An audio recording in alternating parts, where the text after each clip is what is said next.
So the upcoming battle that we're going to be having here is going to take place right here, which is a keep slash dungeon occupied by a group of adventurers known as the Dragon Slayers. They acquired this keep by making a deal that they would patrol part of the King's Road, which is this section of the road here, which goes on down into a town down in the valley, and in this direction goes up to a fort. And they made that deal to acquire this keep so that they could protect the treasure that they received from the dragon horde, because of, well, I mean, they're called the Dragon Slayers for a reason. And a group of orcs has arrived as part of random encounter.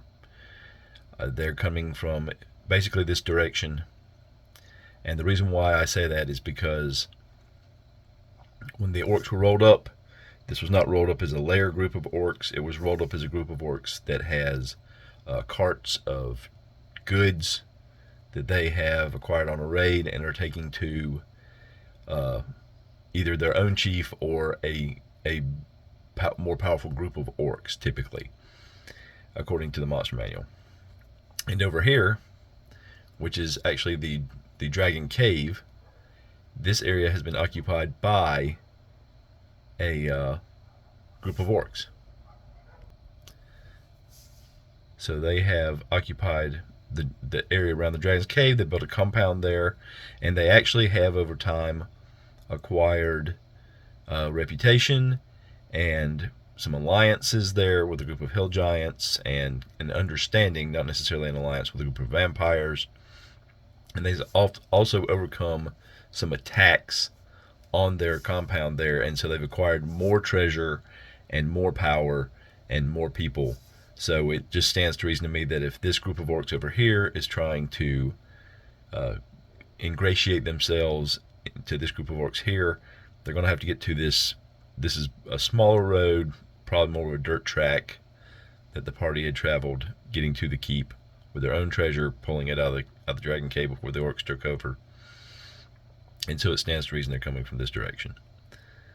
So the party and their forces, and they have used the wealth to acquire some forces to help, because patrolling part of this road is part of the price of them acquiring that keep.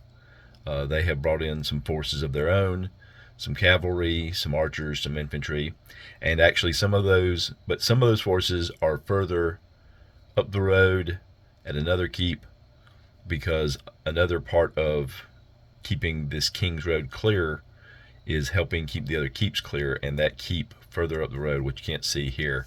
Let me slide down. There it is right there. That keep right there had been infested with a group of gnolls and a lot of other creatures that had come along and had joined the gnolls. That was actually a very powerful faction for a while. They had a tough encounter with the guards from a caravan of merchants, although they overcame that and brought in and actually allied with some other creatures before the party's forces, coupled with some forces from the fort, which is here. It's a large gate across a pass, and the fort is there, and there's a king's town on this side and sort of a merchant's town, thieves' town on this side. And so a group of forces from there joined forces with some of the party forces, and they went down, and some of the party members as well, and they went down and drove the gnolls out. But until a garrison can arrive from the keep, most of those forces had to stay down there. So the party forces are diminished, both from a previous battle with orcs that they had at the keep here, a different band of orcs, and having sent forces down and having them still be there. So they are kind of in diminished capacity, but they have, over the course of their adventure, because this keep was, when it was first established, was basically built on a dungeon. And that dungeon has been reinfested, because when the dragon was ravaging the area, basically everybody was either destroyed or ran back to the fort or ran down to the city down in the valley. So a lot of critters and people and bandits and just creatures good and evil, they took shelter wherever they could. One of the places is down that other keep was also built on a dungeon, and some of them took places in some of the other keeps. There's actually 5 keeps, each roughly a day's journey across, because each of these hexes is about half a day's journey. So there's 5 between the fort and the city, so it's a 6-day journey. But these 2 keeps are built on dungeons, so the party has been investigating that dungeon, doing some dungeon delves, and they ran across some gnomes and some dwarves that they finally found all of them within the first couple of levels of that dungeon, and are going to escort them home soon, but they are still there. So they have some allies there, and it's fortuitous that the group of mercenaries from the merchant caravan that I mentioned earlier that tangled with the gnolls and then got tied up and had to retreat, when the party forces and the fort forces cleared that area, the remaining mercenaries escorted the merchants down to the city. But they had a conversation with one of the party members that's looking to branch off to go seek a trainer to get stronger, to level up. And so they're going to join up with him, and they just so happened to arrive the day that the orcs arrived. So there's plenty of forces here to deal with the orcs, but there's almost 250 orcs. If you include the guards and the sub-chief that's with them, it's almost 250 orcs. And the forces here are not quite that big, but there are some stronger characters there, because the mercenaries have some leveled fighters with them, and the dwarves and the gnomes, who will probably contribute somewhat. That's, it's not their main issue. They're basically staying here until they can take the journey home, but they will eventually move in some support. So it's going to be an interesting battle. Okay, so here is the setup.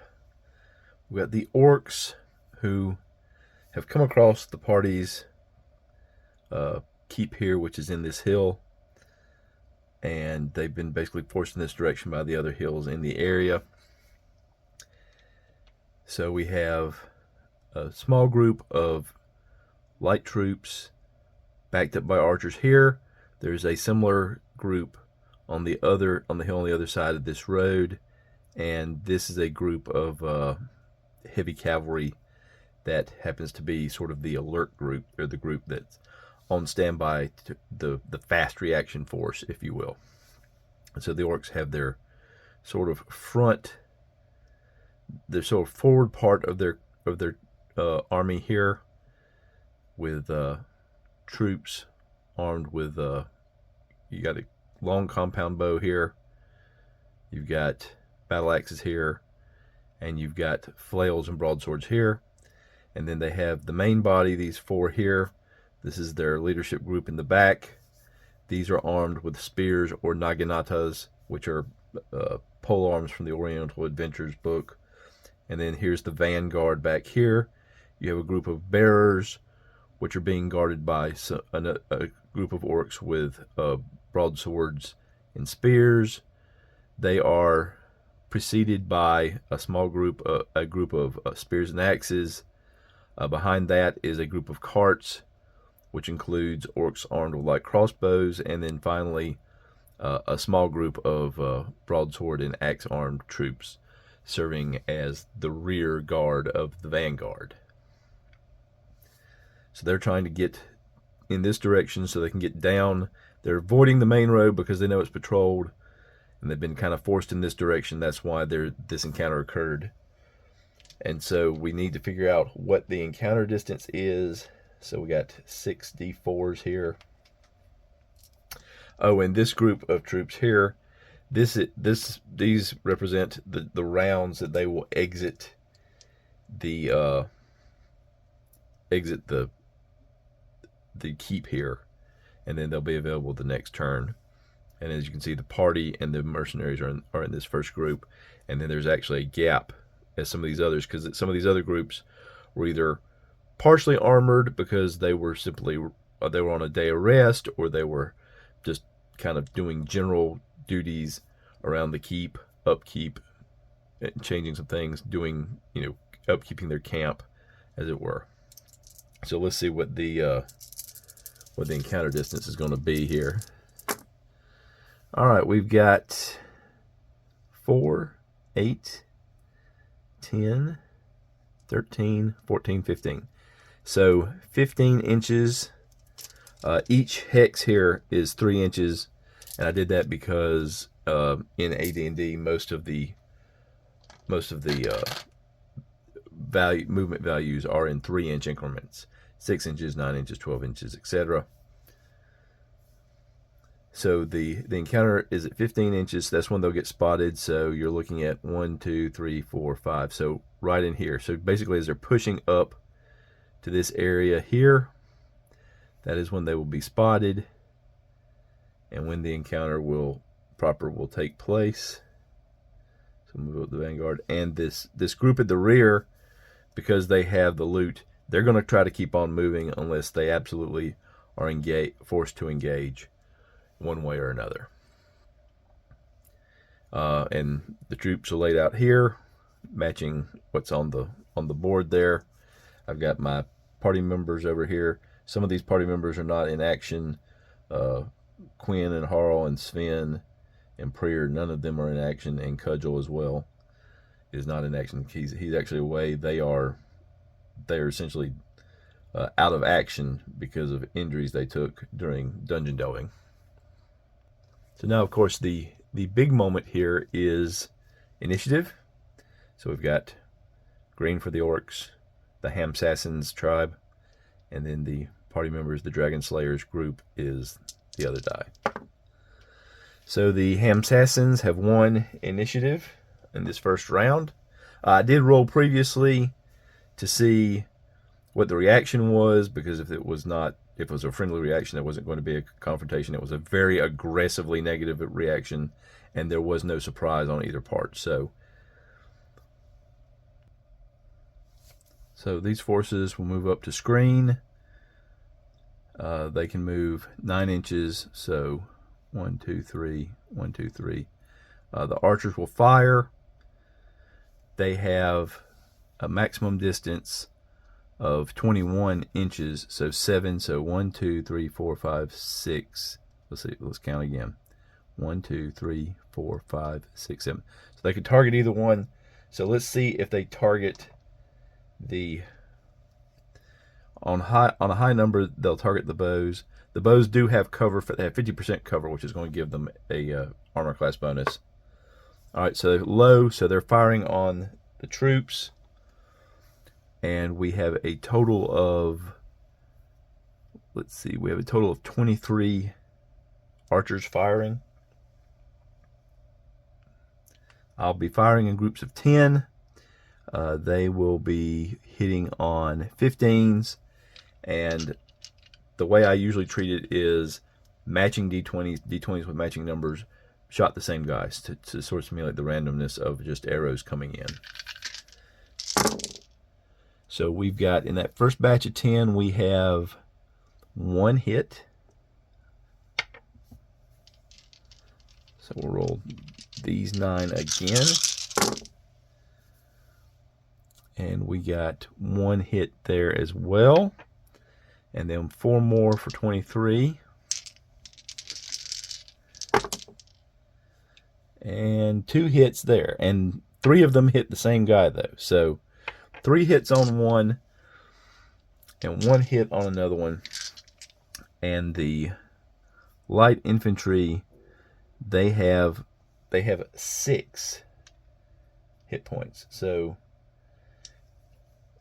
the guy that took 3 is dead, and the guy that took 1 takes 2.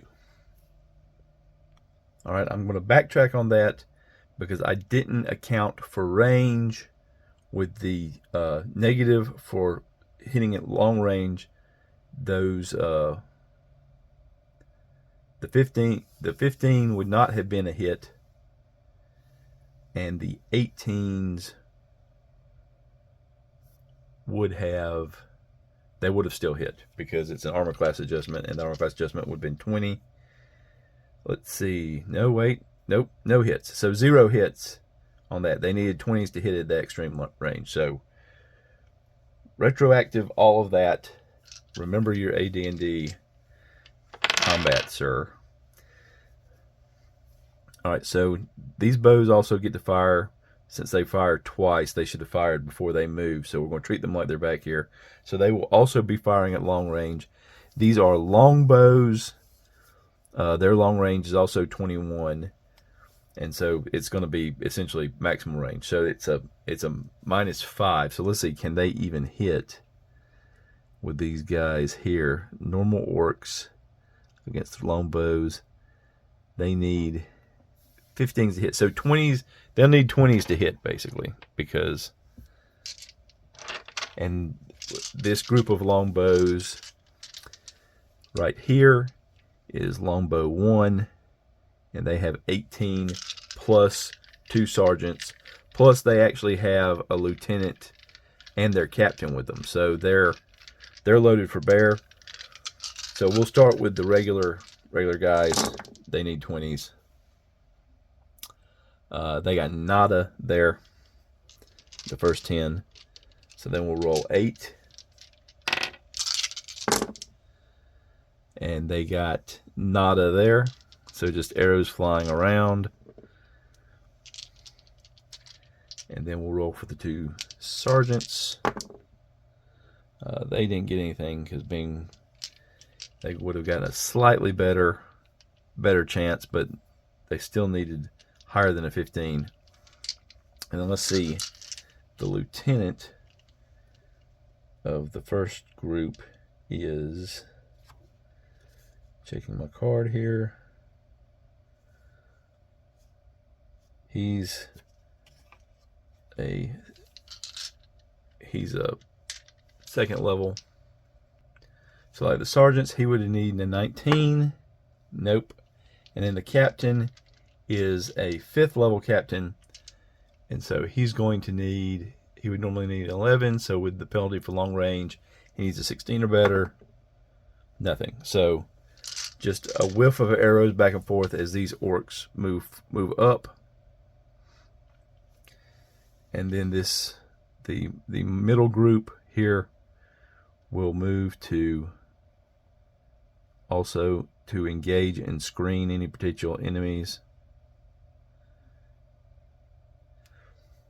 And the reason I'm keeping this group kind of in between is this group actually represents double the number of these up here. So it's basically like 2 lines deep here and 2 lines deep here. And then this group will keep moving forward. So they're essentially just trying to get the loot across. So in terms of movement, these guys, they're gonna hold their ground, waiting for reinforcements. And the cavalry will move, and the other part, this is actually the same unit, they're halved, so they're going to move around.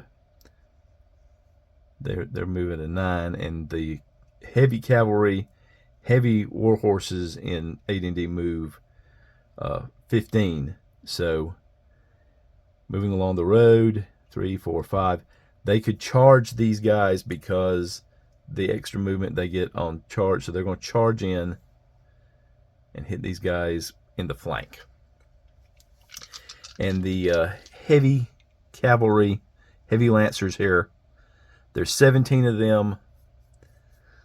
They also have 2 sergeants, and they actually have 2 lieutenants and a captain because they sort of inherited a lieutenant from another unit.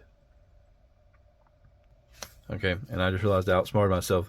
The numbers for the lieutenants here are not how many or that they're captains, but that's the level. So it's the number of troops, the number of sergeants, and then the level of loot. And then if there's 4, then that's where you have the captain. So I rolled too many dice, but there were no hits, so we don't have to worry about that. So anyway, we're getting a charge in. We're going to be at +2 to hit, but they will be having negative on the defense.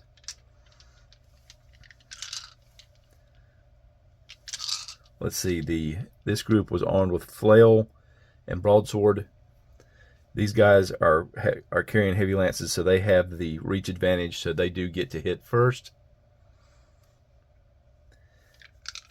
And so the heavy lancers, 17 going at them. All right. And they need 14s to hit. So we got a 17, we got a 15, another 15, and a 16. So then we gotta roll. So that 16 of our 17, and we'll go ahead and re-roll this one because that 7's a miss. That's a 19, that's a hit. And so that's all of our hits here. So we've got a total of 5 hits. 2 of them were on the same orc. So heavy lances do 2d4 plus 1 damage. So we got 7 points of damage there. Let's see, the flail and broadswords, they have 5 hit points. So that's 1 dead orc. So this guy gets hit twice, so he's going to take a minimum of 6 points of damage. So he's dead, so that's 2 dead. So the third orc also takes 7 points of damage, so he's dead. So let's see, we had 7 and 7. Now the reason why I'm going back to that is, and I do need to roll for that, because I've kind of adapted a rule in my own play that I don't think it makes sense that if you're charging into an enemy and you're heavily armed, you're heavily armored, and you just wipe that enemy at first part of that enemy out. If you're going into a body of troops, like a group of orcs, that you do enough to kill that first enemy and you just stop dead in your tracks. Your momentum's going to keep carrying you. So what I do is I allow for carryover if the other members of that group, or if they're lined up in a battle like these spearmen and such back here would be, if they're lined up, you have your momentum will carry into the next one as long as they have the same armor class. The damage carries over. So that 7 is going to kill 1 and do 2 points of damage to 1. That 7 is going to kill 1 and do 2 points of damage to 1. And these 2 could potentially wipe out more than 1. So let me get my 4 dice. We adding 2 to this. So we've got 6, 7, 8, 9, 10, 11, 12, 13. So they killed 2 orcs with that. So that's a total of 4 dead orcs. Plus they did enough damage, did 3 points of damage to another one. So we're going to mark that down here. 3 killed. And then we've got 1 down to 3. Well, 2 down to 3 and 1 down to 2. And now we'll do this last orc. And that's going to be 5, 6. So that'll be a 4th dead orc. And then 1 down to 4. And so there's only 11 orcs in that group. So they killed a good portion of that group. And now we have the 2 sergeants go. They hit 1 better, I believe. Yeah, they hit 1 better than the 0 level troops do. So they will be hitting, well, they would normally hit on 13 with their +2 they're getting for charging. They'll be hitting on 11s. So our 2 sergeants, no hits there. And then finally, our lieutenant is a 3rd level, and he'll be hitting on 9 with all figured, but he only rolled a 7, so no hits there for the officers. but they did kill 4 and injure 4 others. But now the orcs will get to strike back because their momentum kind of carried them in. They're going to get a chance. They're basically that of course the danger to having your momentum carry you into a formation is you can get surrounded.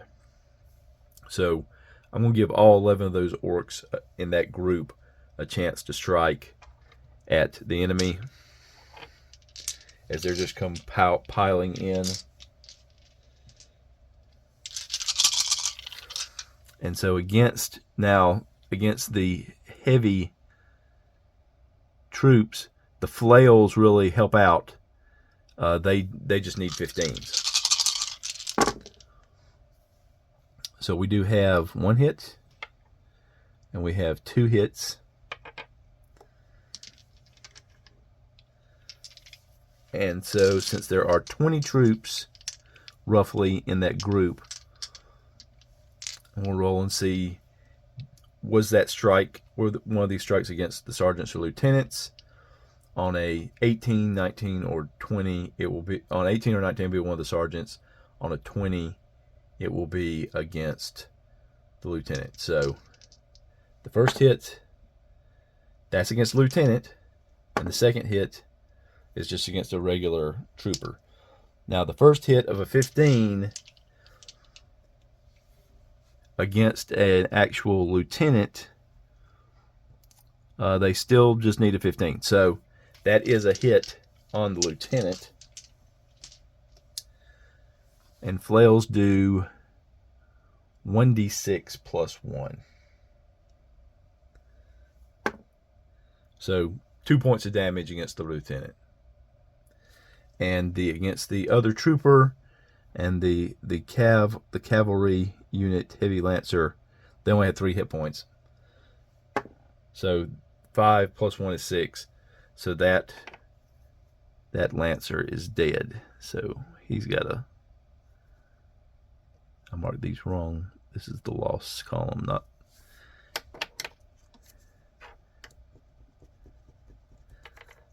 And they got a single kill. And this group got 4 kills. So with that, the orcs have all moved. All the party troops that can move. These bows are staying in position for 1 round to make sure there's not another group coming in from this other side before they also join the fight.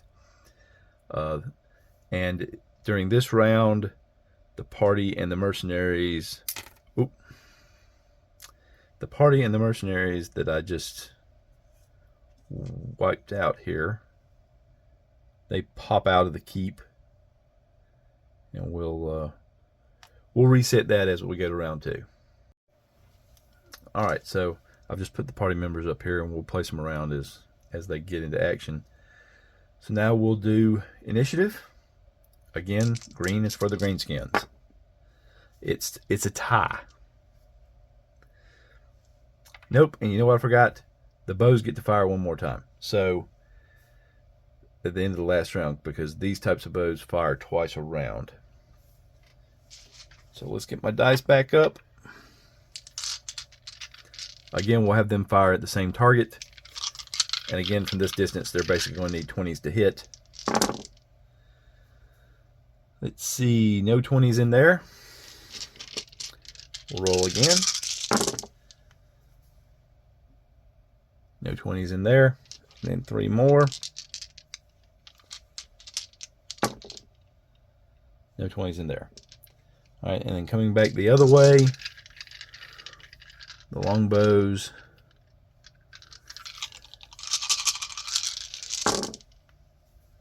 We do have a 20 there, so they'll be shooting back at the bows this time, since the bows are kind of in the open. So that's 1 hit there. And then there's 17 regular troops. So we'll roll 7 more. No hits. Sergeants. No hits. Lieutenant. 18. The 18 for the lieutenant will be a hit. So we got 2 hits there.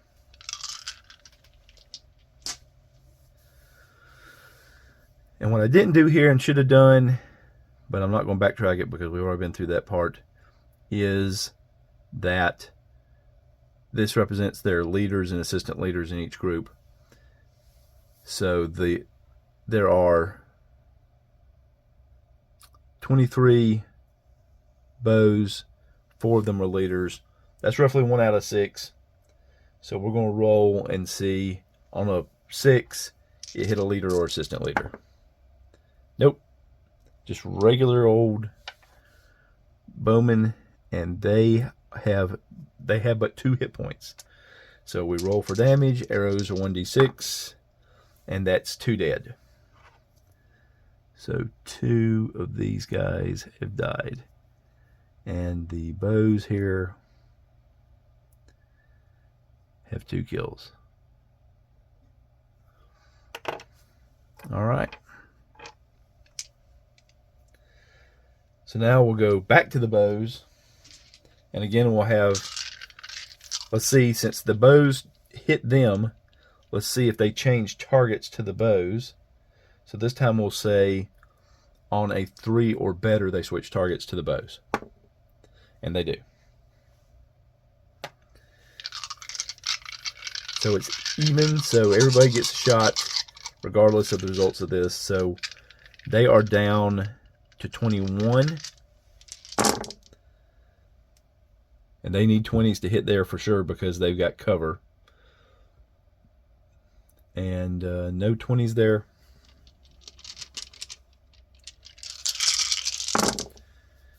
There's a 20. And then we'll roll one more d20. No. So they get 1 hit against the longbowmen.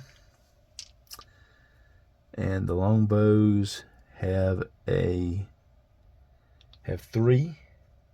hit points.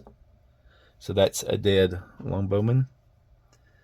So these have a kill, and these have a loss. And now the bows have their fire. They will still need 20s because of the distance. Well, you know what? Let's see if they switch targets to one of these closer groups that's moving up, since they see troops moving up. They're not going to fire into the melee here, but they can get a shot at this group. So we're going to say on a 1 or 2 they stay here. On a 3 or 4 they move here. On a 5 or 6 they see this big group coming up and they try to take a shot at them. So 3, so they switch to this group. Alright, so now we'll go. Now they are only 3, 6, they're only 9, so that puts them medium range on them. Let's see here, they're actually in the hex. So we'll say that's 7. We'll say that's short range. They're just moving into short range because they're moving forward. So there won't be any negatives on this because of distance. So they will be hitting on 15s. So there's a 15. There's a 16. There's a 17. There's a 19. There's another 16. All right, so this will be for 15.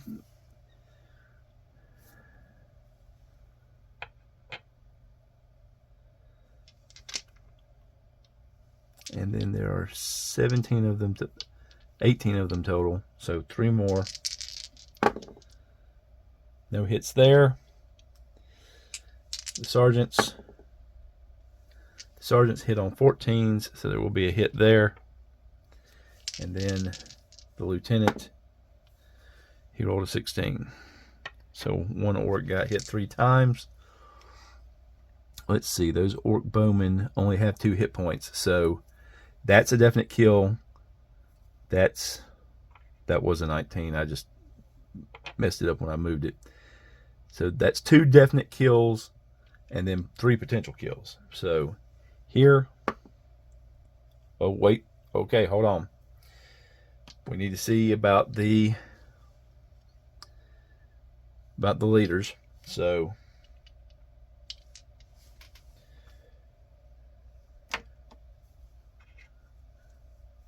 is this a leader? Oh, it's on a 6. No. Leader. No. Leader. No. Leader. No. Leader. No. All right. So yeah, that's a kill. That's a kill. That's a kill with that 6 rolled. That is a kill. And that is a kill. So 1, 2, 3, 4, 5, 6 kills on that group.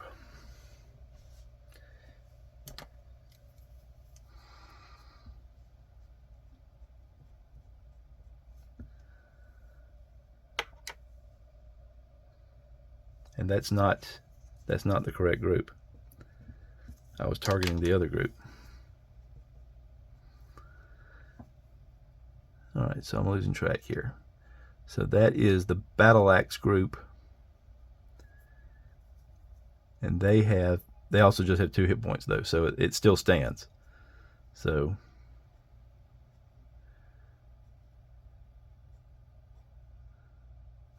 one, 2, 3, 4, 5. Yep, 5 kills.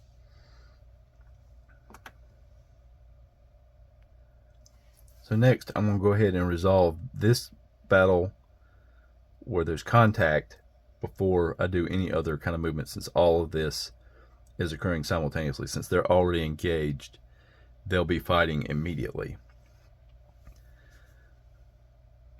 So I'm going to go ahead and do the cavalry first. Actually, you know what? I'm going to adjust their morale and roll for morale result, and that'll determine whether they are actually fighting this round or whether they're trying to break and run as the cavalry attack them. So because we've got 4 dead out of 11, so that's more than 25%. So that triggers an attack. I mean, it triggers a morale response. So I'm going to refactor this morale real quick, and then I'll be right back. Actually, I guess I better maybe explain this for this first time, and then I won't do it again for the rest. But I factored their initial morale based on the number of troops in each unit and whether their leaders were on the battlefield or not, which they weren't for some of the human troops yet, but they were for the orc troops. But this also didn't factor in if they were facing any opponents at the time. So we've got 4 dead orcs out of this group. So that is, they're going to lose because of the hit dice loss there. They're going to end up losing 20 points off for that. They're facing, let's see, they are facing 17, 18, 19, 20, 21, 22 hit points. I mean, hit dice worth of enemies. So that's a further reduction of an additional 22 hit points. So a reduction of 42 hit points. But, 42 points on morale. But they gained 2 points back because they killed an enemy. So it's minus 40 from this initial score. So they're down to an 80.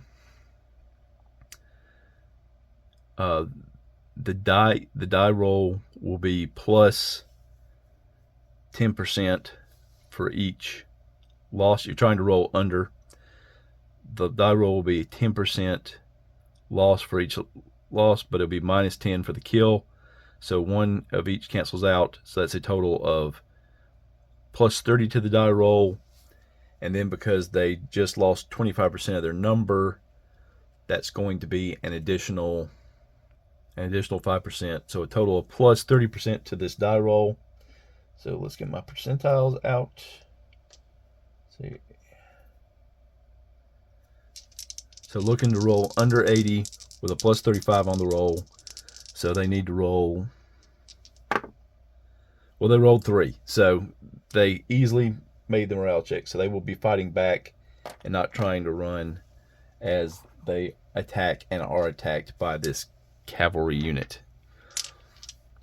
So there's 7 of them left. Like I said, they'll be hitting on 15s. And they got 2 hits. So that's pretty good for just 7 guys.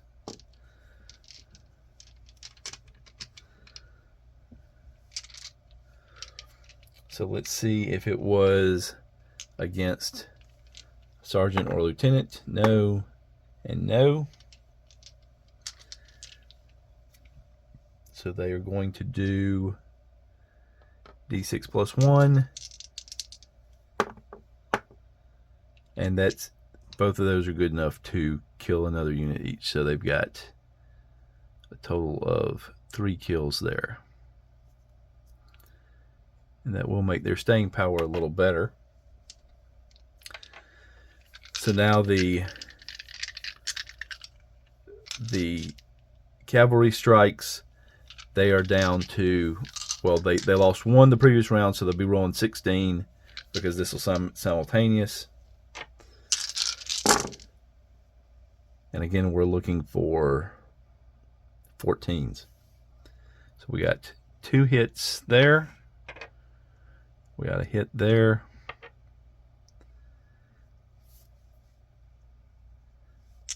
And we got a hit there. We'll roll 6 more, and I've got 6 out of the group. So that's 15. It's 20. And that's it for that. And then the sergeants, no hits there. And the lieutenant, that's a hit by the lieutenant. So a total of 4 orcs got hit there. And so let's see how much damage got done to them. So there's 7 orcs left. Let's see if it's against any of these that are injured already. So the second guy got hit there. There's not an 8th guy. The first guy got hit there, so that first guy is definitely dead because they'll do enough damage to kill what he has left with just the even rolling 1s. So that's going to be another kill. So let's see, let's roll the damage for him. So that's 2d4 plus 1. Well, 2d4 plus 1 is going to kill a 3, so that's another kill.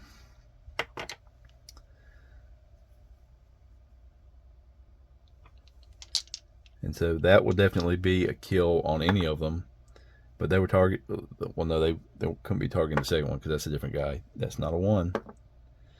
6, that's a fresh orc. But he's going to die with 3 hitting him. And then the 20 will be 7. That'll be a fresh orc. That'll be a kill.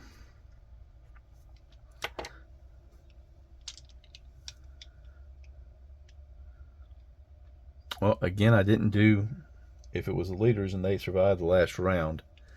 So let's go ahead and roll those just to see if that would have killed leaders. That one would not have, and the one that was 3 would have. Yep, so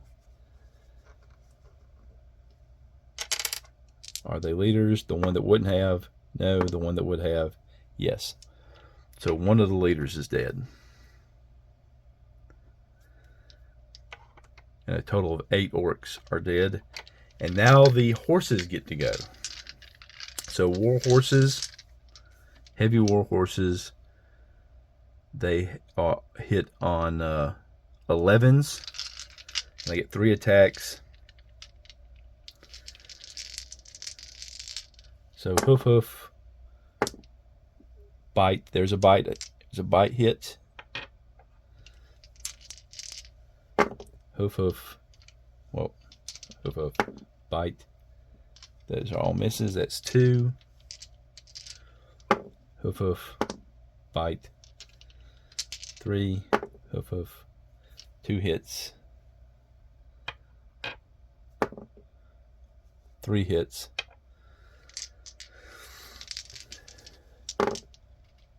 Hoof bite. That's 3 hits. That's 2 hits. And that's sufficient damage to kill the remaining 3 orcs. So they just basically ran through them. Well, let's see. On a there are 3 left. So I'm gonna roll the D8 again. On a 1, 2, or 3, it's a new orc. 1, 2, or 3. Nope. Well, that 8 doesn't count. Nope. Nope. Yes. Boy, that thing, those are rolling 8s. Same orc. So that orc is definitely dead. Was it the leader? This time it'll be on a 5 or 6. Nope. Alright, so we got a lot more horses to go. That was 5 horses. 6th horse.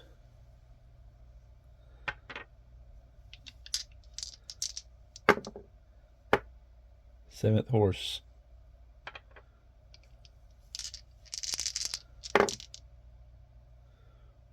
8th horse.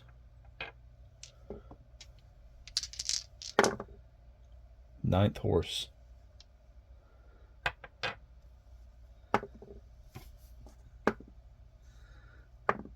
And the 10th horse got 1 hit. So I think that's sufficient damage to kill all the orcs. That's the way I'm going to work it. They just got kind of stomped to death. So this unit has been wiped out. So now let's look at the movement. This unit has been wiped out. So they're gone. This unit will continue to move up and attack this group. These units will push in to attack the cavalry. And these units will follow in behind. So here they'll try to get a flank in. But then this group is going to move up. They won't quite have enough to engage. And then the mercenaries, along with Gus, and actually the whole group right now is mounted, except for Katya. She is flying around. So she has 30 inches of movement. And what she will do is she'll be essentially scouting. She's going to see where everybody is and what's going on in where the attack is taking place here. But Gus and the cavalry will move in 1, 2, 3, 4. They can come crashing into these guys right here as they move around. And the rest of the party moves up on horses, and they'll have to dismount because they're not really trained to attack on horseback. And also, they have other things they can do to take advantage of the group. So they're going to come charging in. This group moved up, so they're engaged, and they're engaged. So we're going to have the Naginatas and spears going up against the cavalry. The cavalry will use theirs attack this turn, so it's basically a round of attacks for them without any kind of repercussion for them this round anyway. I just realized I got these guys switched around.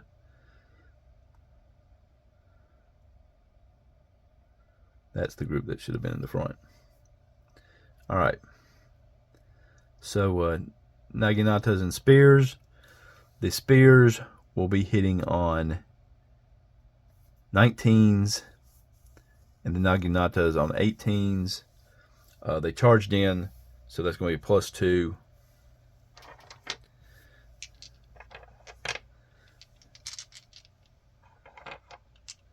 So there are 23 spears hitting on 17 or better.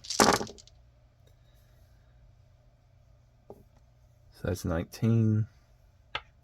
That's 20. All right, so this will bring us up to 18 rolls. Here's another 20. Here's a 15. So that's not a hit because I need at least a 17.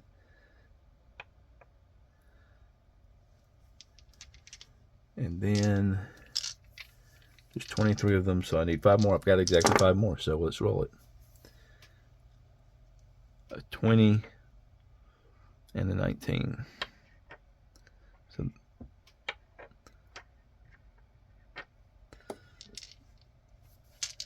all right, so we got kind of 3 clusters there, but are they hitting the cavalry or the horse? That's something I didn't take into account before.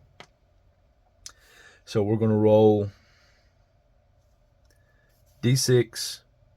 The cavalryman is smaller, so on a well, since they have long weapons, Naganatas and Spirit, I'm going to say there's equal 50-50. So 1, 2, or 3 is the cavalryman. 4, 5, or 6 is the horse. So cavalryman, cavalryman, cavalryman. So they hack away. The spears are 1d6.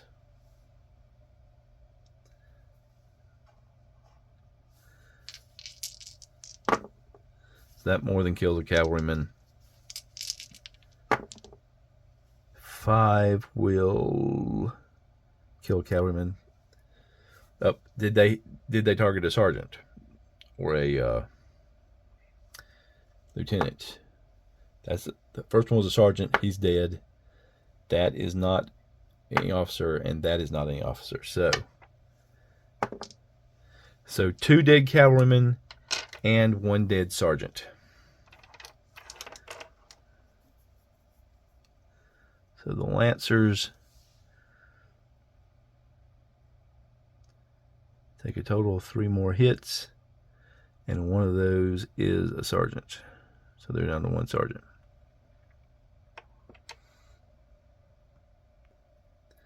So these guys will be needing to make a morale check next time because they drop below 25%, but they'll get a little bonus because the party's on the field, so that means their leadership jumps on the field. So they will get a little bonus to their morale from that.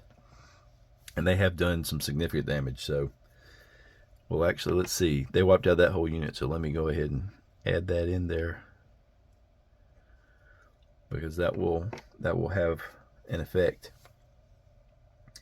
But we do need to resolve this charge action here between the mercenaries going up against what is a group of 46 Naganatas. So it's a double row of 23 essentially as they've deployed into battle. So first, let's see if Sir Gus here has targeted a leader. He has not. He would have needed a 5 to target a leader. All right, so he's just targeting a regular guy. He's rolling in. He needs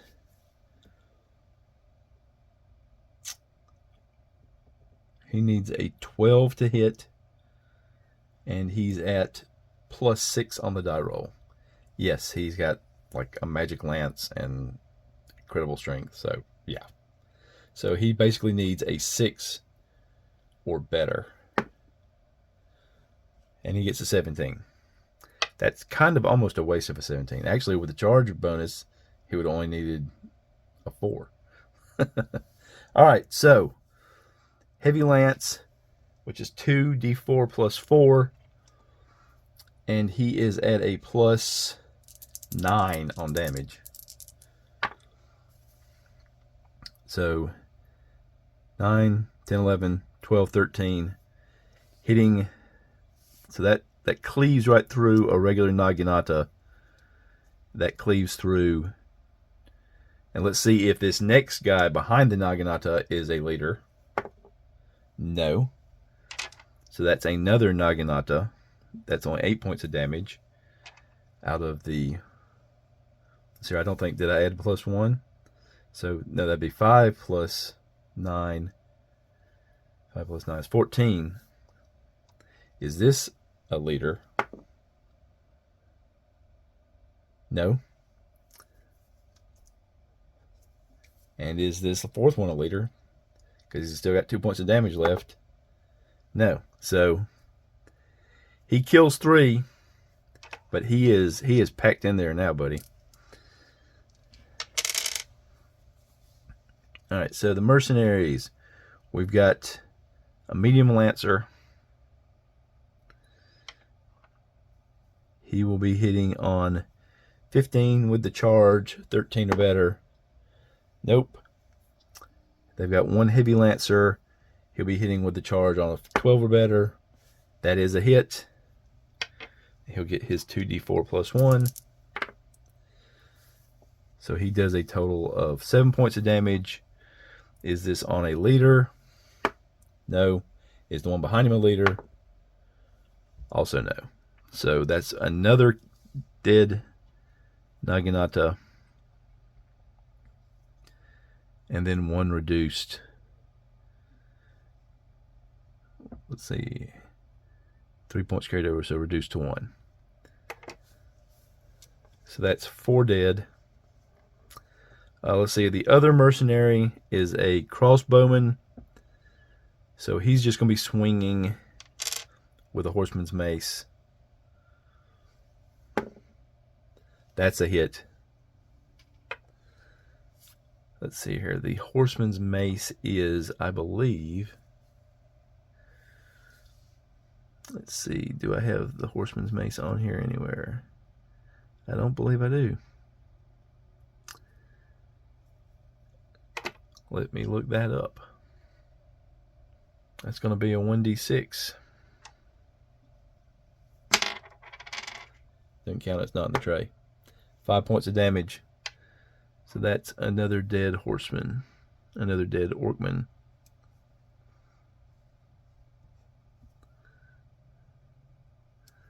So let's see. Let's go to the mercs here. Gus will count with them since he's working with them.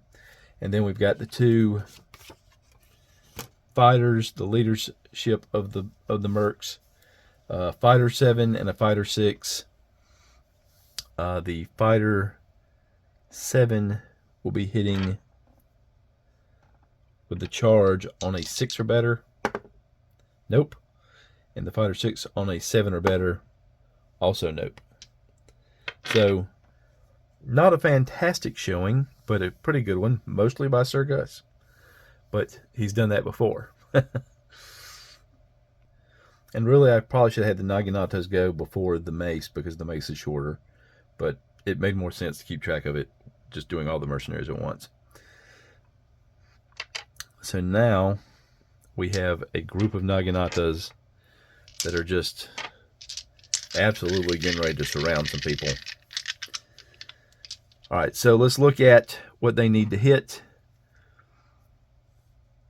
So for Sir Gus, they really can't hit him. He's got magical armor as well. He's just got great defenses, and they're going to have a hard time doing anything with him. I give them a chance on 20 if they've hit him at the back, but other than that, they're not getting a lick on him. So against the mercenaries, the mercenary leadership, they'll be hitting on 20s. And against the mercenaries themselves, they will be hitting on... Where is the mercenaries? So here they'll be the same as the heavy horse. So they'll be hitting on...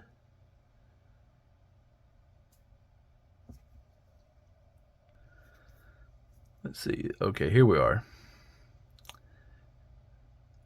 16 on the medium lancer, 20 on the heavy lancer.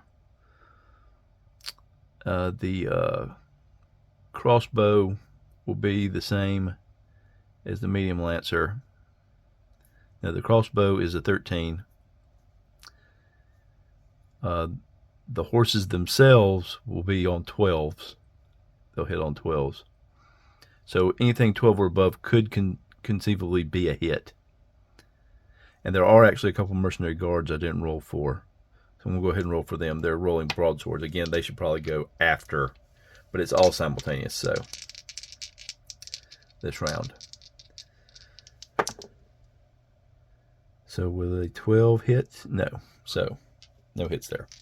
All right, so now the mass Naginatas. They have 46, and we'll figure targets after we figure out how many hits we got. All right, we got anything that's a 12 could potentially be a hit. So 14, 17, 12.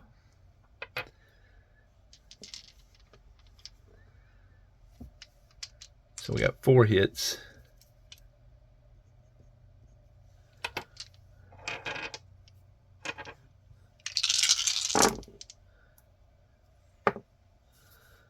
That's a 20. That's 15. That's a 15. That's a 15. So that's 4 more hits.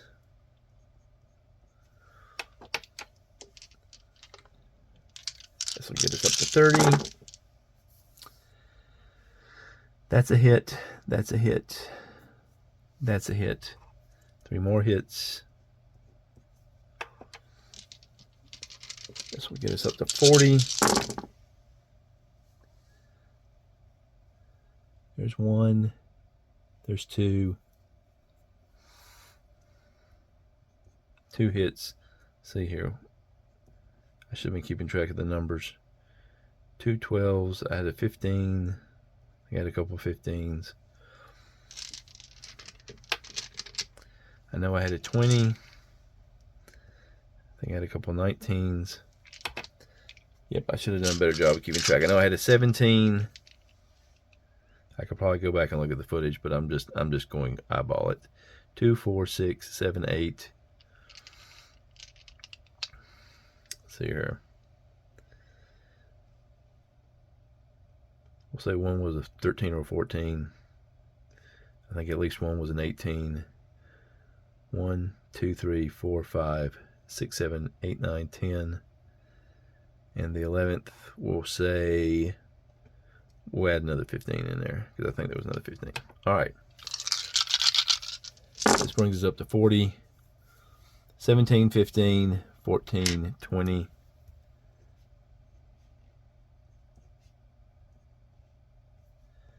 And then 6 more.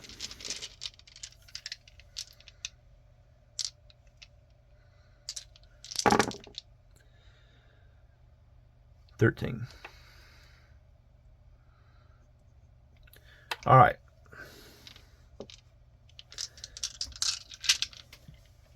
So we've got a total of 1, 2, 3, 4, 5, 6, 7, and Gus is 8. And then their war horses are also 8. So there's 16 potential targets. So we're going to roll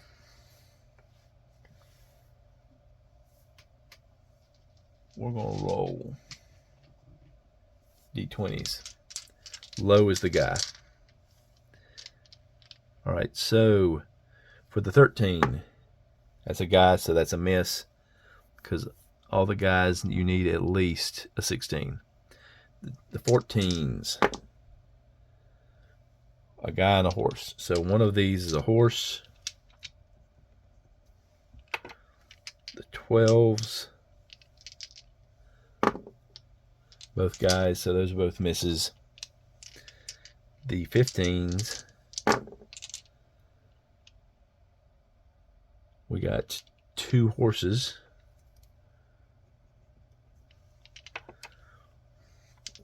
And now we get to the ones that would hit most of your guys. The 18, that's a guy. The 2 17s, those are guys. The 2 19s, one's a horse. The 2 20s, one's a horse. So there's a horse there and there's a horse there.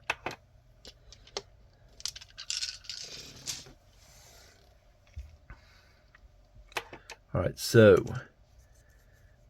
by dint of being against guys, the 13s, the 12s, and 2 of the 15s are nada, and 1 of the 14s. So we got 3 horses to roll for there.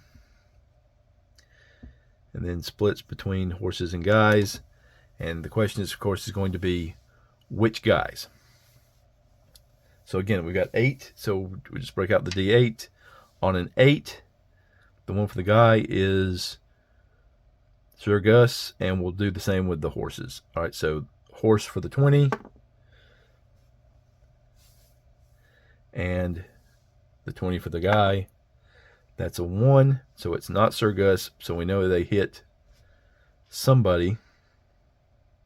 Well, it could be Sir Gus if he hit him in the back. So, but we know it was not Sir Gus, so we'll have to roll to see who they hit. Well, we'll just count it off. So 1 heavy lancer. Naginata does D8 against a guy. So 5. So he's down to 3. All right, the 19, that's against the guy. It's not Sir Gus. 4 would be one of the guards. Takes 3 points of damage. So one of them is down to 10. So now let's do the horses. The horse is not Sir Gus's horse. It's the horse of the other guard. And that's going to be, well, that's a D10 against that size creature. So where's my D10 at? There it is. 7 points of damage against that horse. So one of the horses is down to 13. Guard 2. As you can see, I haven't really figured out a good way to do this kind of battle. That's why they take so long to play out. All right, so the other horse is not Gus's. 5 would be, that's the same guard, isn't it? 1, 2, 3, 4, 5, yeah. All right. 9 points of damage. So that horse is down to 4 hit points.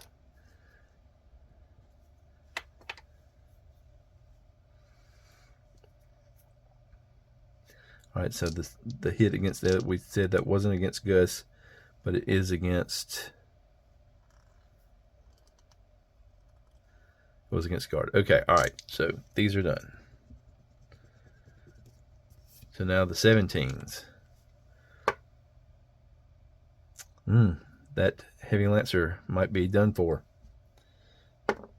And he is. Heavy lancer is gone, so they took a hit. All right. So the second 17 is against 4. That was the guard that got hit. So that guard's going to take some more damage, but only 1 point. Down to 9. All right, the 18. That was Gus. I believe that's right. 1, 2, 3, 4, 5, 6, 7, 8. Nope. That is the 6th level fighter. So he would be the same as a captain on here or lieutenant in terms of armor class. So that's actually not a hit. Well, let's see. He rolled an 18. They weren't the ones that charged, so yeah, that's not a hit. All right, then we got to do the horses. 15, that is Gus's horse. And he's going to take 1 point of damage. I need to find where I put his hit points at. I'll get to that in a minute. -1 Gus, horse. The second 15 against a horse, also against Gus's horse. It's 2 points of damage, so -3. And then the 14, 6. That would be the 6th level fighter's horse. Takes his horse is down to 11. All right. And I believe that it cleans up the rest of that combat. We'll just have the rest of the movement now. This group will continue to move, trying to get up the... this group of bows will start working their way around. And let's see, second round, this group pops out. This is a group of horse archers. They're popping out of the base this turn, so they will be able to at least go into motion the next turn. And the last thing is more bows. We're all kind of tangled up here. This bow, really, they have only, I won't say they're concentrating on that group of bows right there, because that would be who has their attention. So they have, see here, they have 4 losses, so they're rolling 19. And they need 20s. No 20s in that group. So we'll take 1 die out. Roll again. And no 20s in that group, so no hits. So, and then this group fires back. And again, they have either this group or the group that's firing at them. I'm going to say they take the group that's firing at them. They're going to need 20s at that range. That's no hits. They've taken 2 losses, so they'll roll 6 more for the regular bows. No hits. And then they'll roll for their sergeants. No hits. And then their lieutenant. 19, that is a hit. So the lieutenant hits 1. And if he rolls more than 1, it's a kill. That's a kill.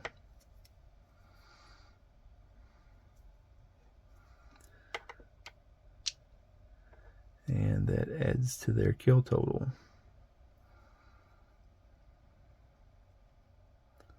So I don't think I've been keeping their kill total right, because they're the ones that killed those bows so far. All right.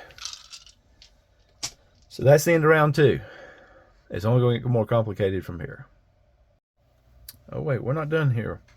I gotta give these guys a chance to strike back. The ones that didn't surrender. So he moved out. That was his move. These 3 Naginatas that are free will take a shot. Those are not hits. And that's it, because none of those guys are in range. Let's see, the crossbows can fire back.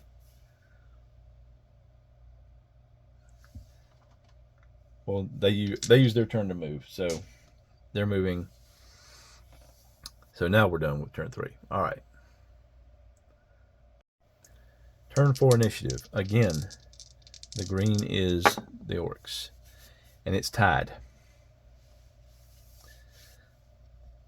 So these guys are going to keep trying to push through. The bows will fire at them. Both groups of bows will fire at them. Well, let's see. This group took, how many casualties did they take? They took 5 out of 23. And I should have checked to see if any of those were leaders, but we did what we did. And 4 would be enough to force a check anyway. So they need to do another morale check, and their morale is going to drop by 25. So that's going to drop them down to 99. and they will have a plus 55% to this roll. Well, it'll be a plus 55%. Yeah, plus 55%.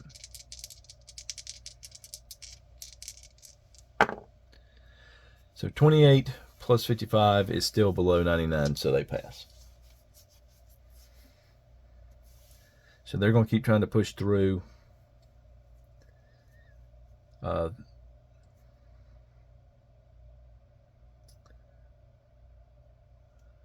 We'll say they will move to engage the bows.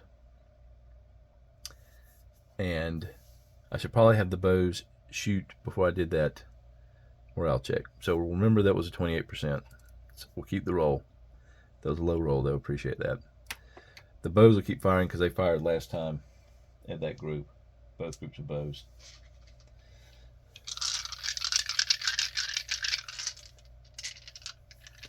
Alright, so let's get the right group of bows. That is longbow 2, 17.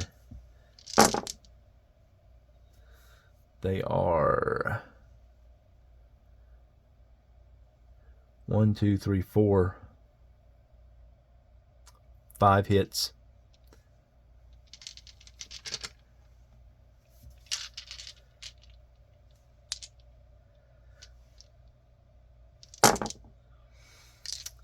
Six hits, 7 hits. Sergeants, 8 hits. Lieutenant, 8 hits. And then that group of bows will fire. They are slightly reduced. They are 16. So that's 9 hits, 10 hits,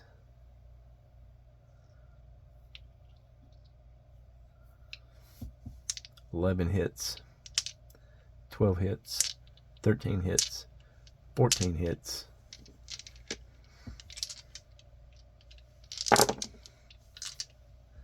15, 16, 17, 18. Sergeants, 19, 20.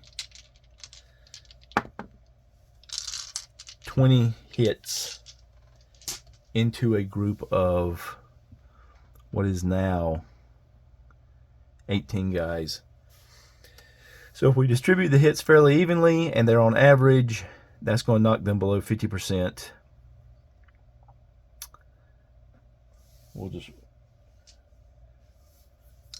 Well, let's see. It won't kill any of the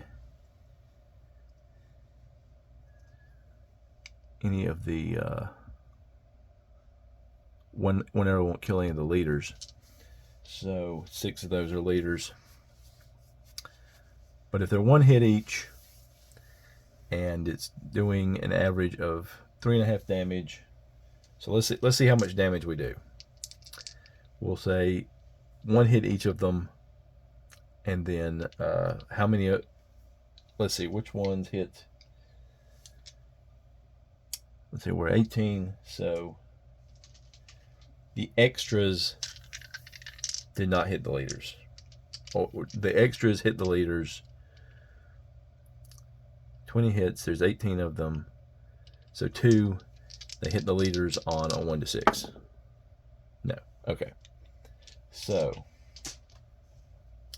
we know the leaders didn't get killed.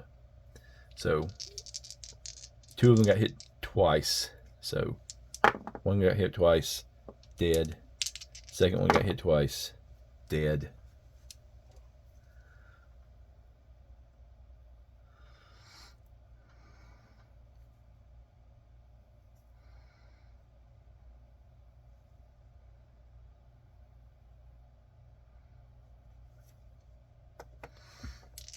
And now anything over a 4 kills.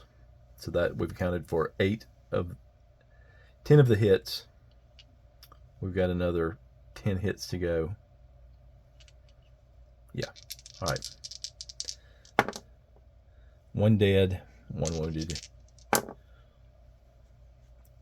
1 dead, 3 wounded. 2 dead, 4 wounded. 3 dead, 5 wounded. 3 dead,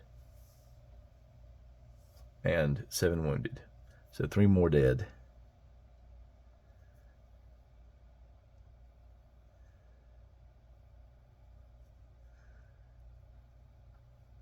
I've been counting this on the wrong column. I think I have.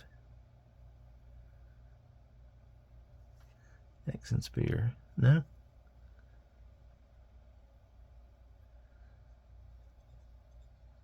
Okay, so 10 total dead. So that would add 105% to the die roll of 28, which would be 133, which would be a failure of 34. And a failure of 34 is flee and panic. So these guys get hit with a bunch of arrows as they charge, and they're going to yeet out of here. So they're running, and these guys are still fighting, and the guards are still ready to fight. Oh, and also this round, the dwarves and the gnomes pop out of the keep. So these guys are all being taken prisoner. That's keeping those forces occupied.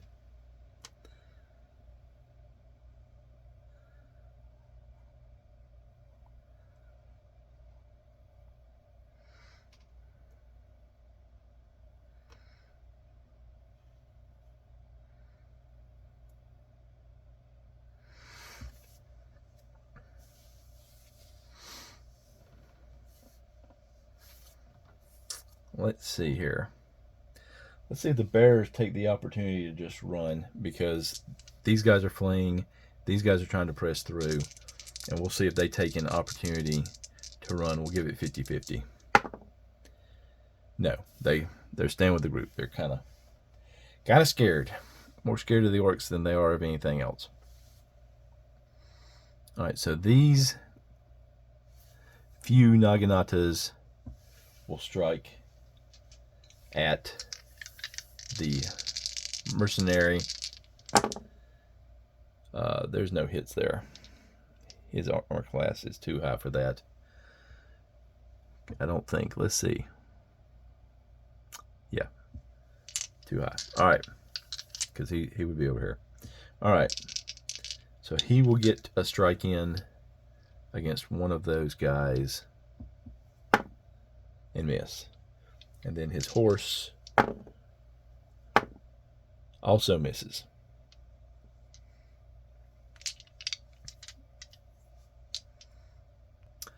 So let's see. They were moving. So they moved 1, so they can move 2, 3.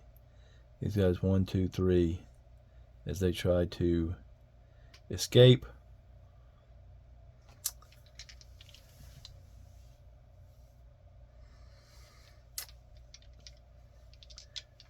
So they took that group prisoner. So that would free up this bow cavalry to do something else. So let's say they, on a 1 to 3, they'll try to ambush this group. On a 4, 5, or 6, they will go after the guards. 5. So 1, 2, 3, 4, 5, 6.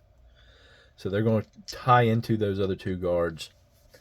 The remaining members of the party, they'll also move to try to engage these guards over here. They'll skirt around the area that's been entangled.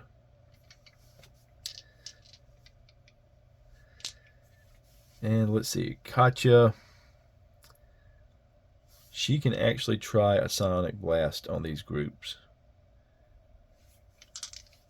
She can come flying in. This is a small group, so we'll say that she can affect all of these. They'll be saving on the 13, they'll be saving on the 14. So this group, the broadsword and axe, there's only 12 of them. Looking for 14s or better. That's 1. That's 2.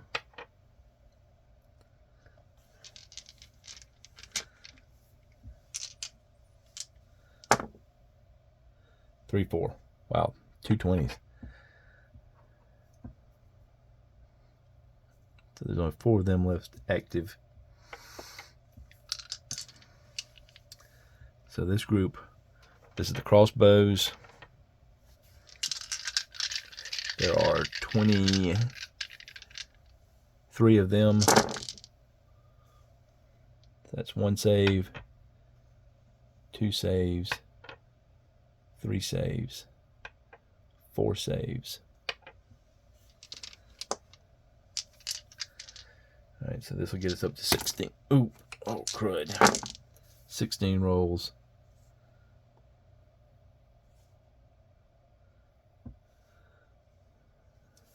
16 out of 23. This 5 will make it 21. A lot of saves in this group.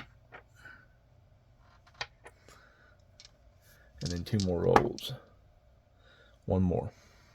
So that's a total of 9 saves out of that group.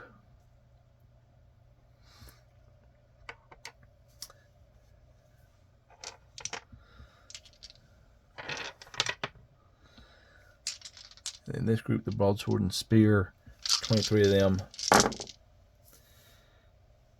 3 saves, 4 saves. We'll just remember that, 4 saves.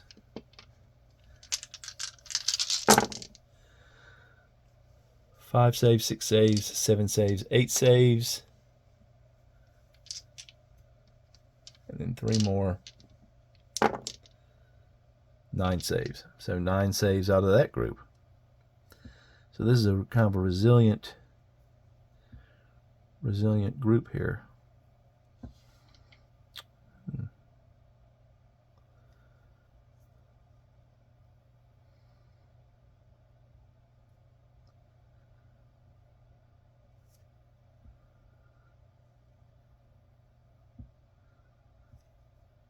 I think that's supposed to be there. All right.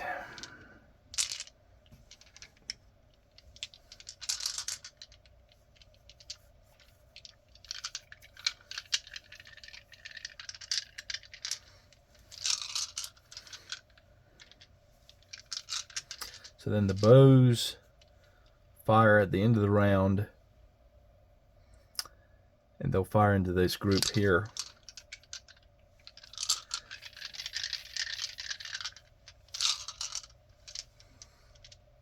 Let's see, we need to adjust him. He was going against the orcs next time. Let's see here. Who should the bows fire at? Keep firing at the retreating guys as they're trying to escape. I think if they did, they would eliminate that unit. So let's just say that that unit is eliminated. They keep targeting the guys they were targeting because they see Katja doing her thing over here. So that will be this group right here. So they're eliminated.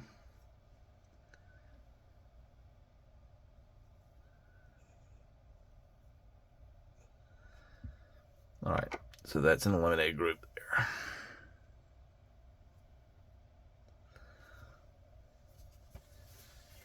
And that is, let's see here. Since they moved adjacent to him, he can. These 2 guards can attack. That would be a hit. And let's see, would a 13 also be a hit for them against the bowman? No. Yes. So 2 hits. So they are doing. See, I think I've got them fighting with the biggest weapon they can find, which was a Naginata, which would be a D8. And so 50-50, they hit the horse, and it'll be D10 instead. Low is the guy. All right, so one hits a guy, one hits a horse. So the guy takes 8 damage, and the horse takes 1 damage. And I believe that their hit points are only 1. Yes, so that's 1 dead cavalryman here.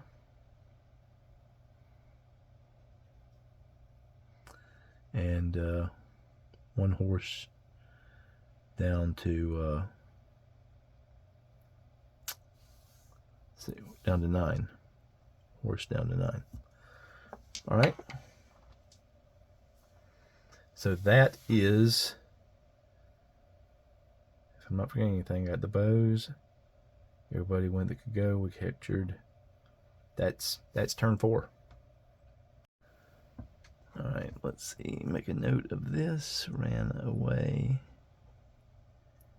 They're dead, so I'll draw that line on through there. No, wait, that's this one. These are still active. All right, there's not a lot of guys left on the board. Let's roll initiative. Again, green is for the orcs. And the orcs win initiative. So these guys, we'll say they escaped. So this group escaped. And these groups will move on. The bows can take 1 more shot at the guys as they're leaving, and they have sufficient arrows that we're going to say. Well, let's see if they get it. How many have we got left? We got. Let's move you out of the way for the moment.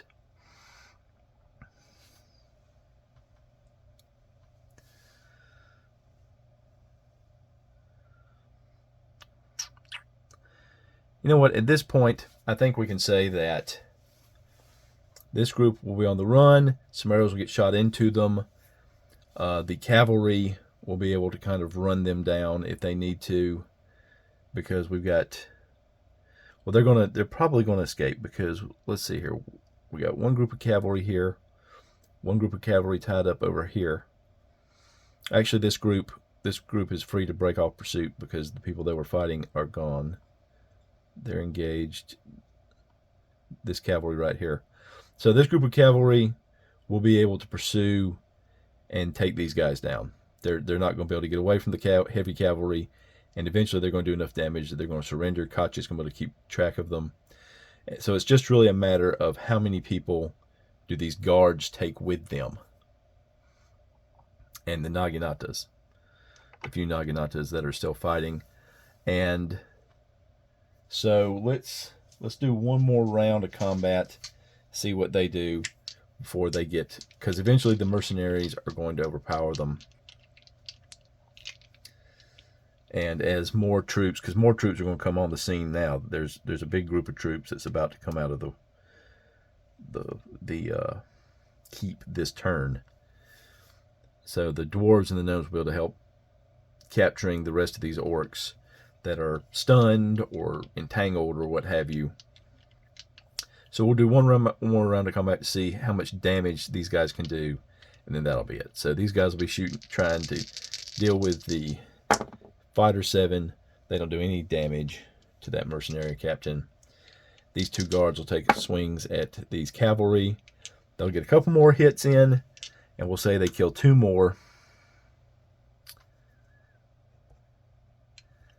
And then they'll get overwhelmed. So we'll say that they all got killed. So that's victory. There comes a point where there's no point. These orcs are going to be captured. These orcs, if they survive the next round of combat, they'll be captured because they're guards and they're kind of hardy. They probably will survive the next round of combat. But they're all going to be overwhelmed. They'll either be killed. We'll say these two groups are killed, that they fight to the death since they passed that last morale check, and this group gets run down by the cavalry and they get captured. So, victory for the party forces. They took some losses, so they're diminished even more. So they need to go into town and replenish. Is basically the only other option, or they will gradually, as a few groups of creatures keep coming out of the woodwork to this area, be overwhelmed, because it's either kill or be killed around here. This is not a safe place to live. That was long, and I know I backtracked a lot and did a lot of things wrong and tried to get them right. This is part of why I don't do it as video, just because there's a lot of moving parts, and even when I'm just concentrating on this, I miss some of the moving parts. But adding video to that is also a big thing. But I think it is important to get this stuff out there, to have, you know, some wargaming stuff on the table, to have mass combat with AD&D, using AD&D on the table, if for no other reason than give you, if you are a wargamer, you know, a measure in your mind to say, should I just reduce this to 1 to 10 or 1 to 20 and still use AD&D or use another system. Wrapping up, the main reason I use AD&D in these mass battles is, well, number one, I want to get to know the system a little more. I mean, like I said, there's a lot of moving parts. I need to make better charts. This is like the third iteration of me handling information in mass battles, and I'm still not happy with it. And as you can see, having to make notes, there's still parts that I don't think about. Horses make it more complicated. In some of the mass battles I've had where few, if anybody, have been mounted, it's not nearly as complicated. Doing, you know, random hits instead of saying that these guys are targeting individual guys doesn't do that, but that is part of the AD&D rules. So, you know, I'm trying different things with that. I think I like the granularity. I think the individual combat is better for leveled characters, especially if they have magical weapons, magical armor, because that increases their power in a way that just putting them on the table as a figure and saying they're equal to their number of hit dice won't do. So I think that it reflects that a little better. So I'd like to play around with it and see if there's a system I can come up with where maybe you reduce the 0 level or 1 hit dice creatures to 10 to 1 for a figure, but the leveled characters remain on their own, but still utilizing things like weapons versus armor, and what magical weapon effects are, and how spells work, and things like that. But it's a work in progress. I'm going to, you know, I don't recommend using AD&D for much larger amounts of figures, of creatures, than what you have here, where you had over 200 on the side of the orcs, and maybe half that actually got engaged on the side of the party forces. And actually, these orcs never really did much anything. They were just trying to push through. So that took, you know, close to 100 of them out of the combat for the most part. But there you are. I don't know how to wrap up, so I'm just going to end it. If you have any questions, have any comments, you know, let me know in the comments below. Thank you for watching.